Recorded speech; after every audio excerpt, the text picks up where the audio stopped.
मन को वश में करना बहुत आवश्यक होता है। तमाम वेदों में, वेदांतों में, उपनिषदों में कहा गया है मन एव मनुष्याणाम कारणम बंध मोक्षयो।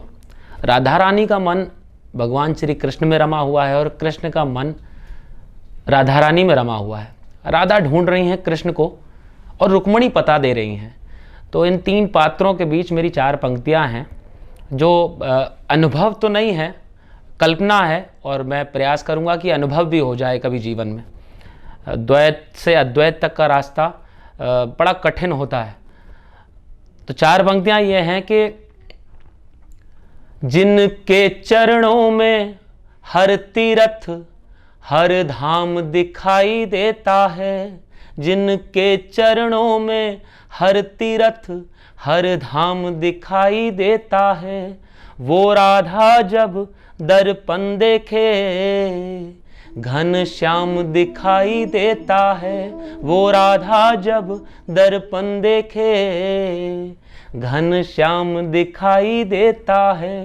राधे राधे सुनरी राधे बरसाने से गोकुल आजा, तेरा कान्हा गोकुल में 8 याम दिखाई देता है। तेरा कान्हा गोकुल में 8 याम दिखाई देता है। तेरा कान्हा गोकुल में 8 याम दिखाई देता है। अब हैं कौन भगवान श्री कृष्ण? तो इसका उत्तर भी खोजने के लिए एक कवि फिर निकल पड़ा, क्योंकि कवि जो है वो थिंकर होता है, विचारक होता है, और विचारों पर अंकुश लगाना कठिन है, लेकिन फिर भी कवि जो है वो इस कठिनता से डरता नहीं है। तो ऐसी एक कवि भ्रमण करते हुए भगवान श्री कृष्ण का रूप ध्यान करते हुए दर्शन को लालायत गोकुल की ओर बढ़ा। तो द्वार पर किसी ने से पूछा कि कृष्ण के दर्शन करने हैं, कृष्ण कैसे मिलेंगे? तो उसने जवाब दिया, उसको मैंने छंदबद्ध करने का प्रयास किया है। कौन है कृष्ण, कैसे प्राप्त होंगे, कैसे दिखते हैं? प्रेम का प्रणेता है जो, विश्व का विजेता है वो, राधा रानी जिससे ना जीती है ना हारी है। प्रेम का प्रणेता है जो, विश्व का विजेता है वो, राधा रानी जिससे ना जीती है ना हारी है। मोर का मुकुट दिव्य दिव्य चांदनी स्वरूप, अधरों पे मुरली है और चक्रधारी है। यशोदा संवारे सांवरे के केश, केशव की मोहक छवि है और नयन कटारी है। समझ लियो कि जो भी गैया को चरावे, नाच नाग को नचावे, वही कृष्ण मुरारी है। प्रेम का प्रणेता है जो, विश्व का विजेता है वो, राधा रानी जिससे ना जीती है ना हारी है। अब स्वभाव कैसा है कृष्ण का? 16 कलाओं से परिपूर्ण योगेश्वर भगवान श्री कृष्ण, उनकी बाल लीलाएं बड़ी गजब हैं, बहुत अद्भुत हैं।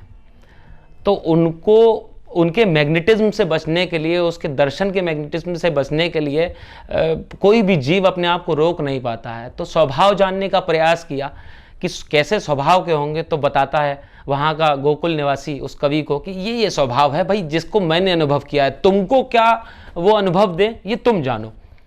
तो कैसा स्वभाव है सुनिएगा। छलिया को छला छल निश्छल से, ये बात तो तय हो गई कि कृष्ण जो हैं वो छलिया हैं, लेकिन वो छलिया भी छला गया। किसने छला? राधा ने छला। कैसे छला? प्रेम में छला। और प्रेम में ये आपको स्वतंत्रता है कि आप किसी को भी छल सकते हैं, क्योंकि प्रेम में सिर्फ निजी स्वार्थ जो है वो प्राथमिकता नहीं होता है। छलिया को छला छल निश्छल से, छल भी एक प्रेम प्रतीक बताया, छल भी एक प्रेम प्रतीक बताया। खुद कान्हा का रूप स्वरूप धरा और राधा ने कान्हा को राधा बनाया। खुद कान्हा का रूप स्वरूप धरा और राधा ने कान्हा को राधा बनाया। मुरलीधर के संग रास रचाया, एक दूजे में ऐसे समाए लगा जैसे प्रेम ने प्रेम को प्रेम सिखाया, छलिया को छला छल निश्छल से। अब इतना सुनकर कवि तो मदमस्त हो गया, पागल हो गया कि अब तो दर्शन करने ही करने हैं। तो दर्शन के लिए गए, बहुत सारी विडंबनाएं हुई, बहुत सारी स्थितियां परिस्थितियां हुई, लेकिन उसके बाद एक घटना और घटित हुई कि जब वो लौट रहा था तो वो अपने मन को समझा नहीं पाया कि मैं उस कृष्ण को छोड़ के कैसे चला जाऊं जिसके मोहपाश में बिल्कुल बंध गया हूं और माया बिल्कुल विरक्त हो चुकी है मुझसे। तो एक दृष्टांत और याद आता है कि जब भगवान श्री कृष्ण गोकुल छोड़कर मथुरा जा रहे थे तो वहाँ सब बड़े परेशान हो गए, उनके प्रेम के वशीभूत जो भी वहाँ पर गोकुलवासी थे।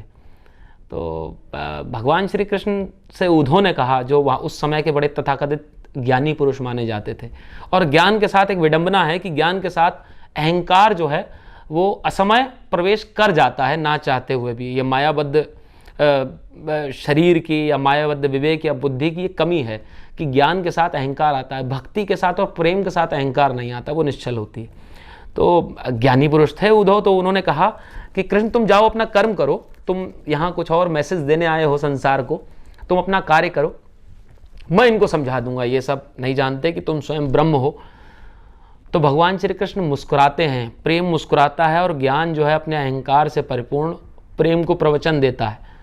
तो भगवान श्री कृष्ण अपनी मुस्कुराहट से क्या कहना चाहते होंगे, ये प्रेम और ज्ञान के बीच में संवाद है, ना कि दो व्यक्तियों के, दो पात्रों के बीच में।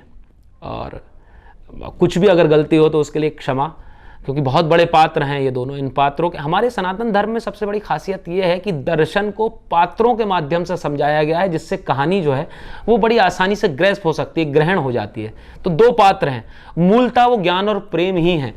तो प्रेम और ज्ञान के बीच में संवाद, और मेरी ये 4 पंक्तियां कि यमुना तट को वन शिवट को मन के हठ को समझाओगे कैसे, मन के हठ को समझाओगे कैसे। ये भगवान श्री कृष्ण की मुस्कुराहट कह रही है, प्रेम कह रहा है ज्ञान से।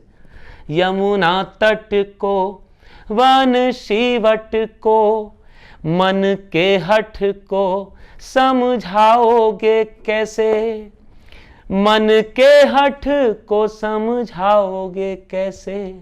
राधा के नैनों के नीर को मीरा की पीर को धीर धराओगे कैसे। कान्हा के नाम का प्रेम पीयूष पिया है जिया है यहां सबने। उद्धव ये तो बता दो कि प्रेम के रंग पे ज्ञान का रंग चढ़ाओगे कैसे। यमुना तट को वन शिवट को मन के हठ को समझाओगे कैसे, मन के हठ को समझाओगे कैसे।